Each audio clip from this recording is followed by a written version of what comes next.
안녕하세요. 돈의 흐름을 따라가는 머니라디오입니다. 오늘은 많은 분들이 이름은 들어봤을, 하지만 막상 뭐 하는 회사인지 깊게 알기는 어려운 기업, 바로 엔비디아의 이야기를 해보도록 하겠습니다. 자, 여기서 먼저 질문을 하나 던져보도록 하겠습니다. 게임 그래픽을 더 실감나게 만들고 싶었던 사람들이 어느 날 갑자기 인공지능 세상에 문을 여는 열쇠를 만들었다면 믿으시겠습니까? 그게 바로 엔비디아의 출발입니다. 1993년 산호세의 어느 작은 식당 테이블에서 3명의 엔지니어가 모였습니다. 앞으로 컴퓨터가 그림을 더 빨리, 더 멋지게 그릴 수 있으면 어떨까라는 단순한 물음에서 이야기가 시작됐던 것이죠. 그중 한 명, 젠슨 황, 지금도 여전히 CEO로 회사의 얼굴이자 뇌 역할을 하고 있습니다. 보통 창업자는 중간에 회사를 떠나거나 물러나는데 이 사람은 30년 넘게 베이 키를 잡고 있습니다. 그런데 게임 화면을 더 멋지게 하려고 만든 기술이 어떻게 인공지능 시대의 핵심이 되었을까요? 바로 GPU, 그래픽 처리 장치 덕분입니다. 원래는 캐릭터 얼굴을 부드럽게 움직이려고 만든 칩이었는데 계산을 동시에 수천, 수만 번 돌릴 수 있다는 점이 인공지능 학습에 딱 맞았던 것입니다. 우연 같지만 준비된 우연이었습니다. 엔비디아의 사업 모델을 한마디로 표현하면 AI 시대의 종합 패키지 세트라고 할 수 있습니다. 햄버거 세트처럼 칩만 주는 게 아닙니다. 칩이 들어간 슈퍼컴퓨터, 이걸 묶어주는 네트워크, 그리고 그 위에 돌아가는 소프트웨어까지 다 판매하고 있습니다. 심지어 GPU를 빌려 쓰는 구독 서비스 같은 클라우드까지 제공하고 있습니다. 마치 놀이공원을 통째로 운영하면서 입장권도 팔고 놀이기구도 만들고 안에서 파는 간식까지 다 챙기는 그런 그림이죠. 이 회사의 핵심 무기는 블랙웰이라는 최신 GPU 세대입니다. 재미있는 건 이 칩이 단독으로 움직이는 게 아니라 수십 개가 얽혀서 거대한 AI 공장처럼 돌아간다는 점입니다. 수십 대의 칩이 서로 대화하듯 계산을 주고받고 그 결과 초거대 인공지능이 탄생하는 거죠. 마치 오케스트라에서 악기 하나가 아니라 전체의 합주가 필요한 것과 똑같습니다. 그리고 또 여기서 절대 빼놓을 수 없는 게 소프트웨어입니다. 쿠다라는 이름의 플랫폼인데 쉽게 말하면 개발자들이 엔비디아 칩을 마치 자기 손발처럼 쓰게 만들어주는 비밀 열쇠입니다. 여러분이 한번 익숙해진 핸드폰 OS를 바꾸기 어려운 것처럼 쿠다에 익숙해진 개발자들은 다른 회사 칩을 쓰기 점점 더 불편해집니다. 이게 바로 엔비디아의 가장 큰 진입장벽입니다. 이 회사는 더 이상 게임용 그래픽카드 회사가 아닙니다. 스스로를 AI 공장을 짓는 기업이라고 부르고 있습니다. 칩과 소프트웨어 그리고 클라우드까지 모두 묶어 세상 모든 기업이 인공지능을 쉽게 조립할 수 있도록 길을 깔아주겠다는 것이죠. 그렇다면 이제 이런 의문이 드시지 않나요? 그래, 엔비디아가 대단한 회사인 건 알겠는데 도대체 무슨 제품으로 돈을 버는 걸까? 바로 그 부분을 파헤쳐 보겠습니다. 가장 큰 돈줄은 단연 데이터 센터입니다. 최신 분기 매출에서 무려 80% 이상이 데이터 센터에서 나왔습니다. 게임용 그래픽카드로 유명했던 회사가 이제는 AI 서버용 칩을 팔면서 매출 구조가 완전히 달라진 것이죠. 한마디로 게이머의 그래픽카드에서 AI 시대의 필수 부품으로 주력 사업이 바뀐 것입니다. 데이터 센터 안에서 엔비디아가 파는 건 GPU 칩만이 아닙니다. GPU가 들어간 거대한 시스템, 예를 들어 DGX라는 슈퍼컴퓨터가 있습니다. 고객은 이걸 한 대씩 혹은 수십 대 단위로 사갑니다. 여기에 고속 네트워크 장비도 세트로 붙습니다. 그러니까 한 조각씩 파는 장사가 아니라 세트 메뉴 통으로 파는 장사인 것이죠. 그리고 소프트웨어, 이게 의외로 중요한 매출원입니다. AI 엔터프라이즈라는 이름으로 기업 고객에게 라이선스를 판매하고 있습니다. 쉽게 말해 GPU를 그냥 철덩어리가 아니라 똑똑한 도구로 바꿔주는 비법 소스입니다.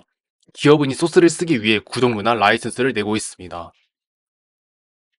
정리해보면 엔비디아의 수익 구조는 크게 세 가지입니다.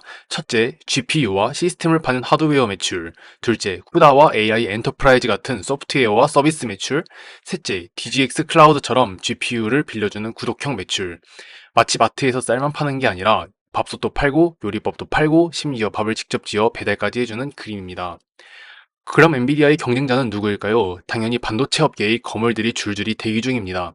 AMD, 인텔은 GPU와 CPU에서 직접적인 도전장을 내밀고 있고, 구글, 아마존 같은 빅테크 기업들은 자체 AI 칩을 개발해서 우리 클라우드에선 엔비디아 칩 안 써도 되라고 말하기 시작했습니다. 하지만 문제는 칩만 잘 만든다고 안 된다는 것입니다. 쿠다라는 생태계, 그리고 수십 년간 쌓아온 개발자들의 습관이 엔비디아 쪽에 이미 너무 깊게 뿌리내려 있다는 것이죠. 이게 바로 진입장벽입니다. 그렇다면 엔비디아는 사실상 독과점일까요? 어느 정도는 맞습니다. 특히 초거대 언어 모델을 훈련하려면 사실상 엔비디아 칩 없이는 불가능하다고 해도 과언이 아닙니다. 하지만 독과점이 영원하지는 않습니다. 가격이 비싸지고 고객이 칩 부족 문제를 겪으며 대안이 필요하겠죠. 이 부분이 시장의 긴장감입니다. 여기서 질문을 하나 해보겠습니다. 만약 여러분이 구글이나 아마존의 경영자라면 엔비디아 칩에서 매년 수십억 달러를 내고 싶으실까요? 아니면 직접 칩을 개발해 독립하고 싶을까요? 당연 두 번째를 선택하겠죠. 그렇기 때문에 경쟁 구도가 흥미로운 겁니다. 또 다른 궁금증이 생기실 수 있습니다. 그렇다면 앞으로 엔비디아는 어떤 분야에 투자하며 어떤 신사업을 준비할까요? 그리고 어떤 조건이 갖춰져야 이 회사가 지금부터 더 폭발적으로 성장할 수 있을까요? 지금도 잘 나가는 엔비디아가 앞으로 어디까지 커질 수 있을까요? 이미 세상에서 가장 비싼 회사 중 하나인데 말이죠. 엔비디아가 미래를 바라보는 키워드는 단연 AI 공장입니다. 칩을 팔고 끝내는 게 아니라 AI를 만들고 실행하는 데 필요한 전 과정을 제공하겠다는 것이죠.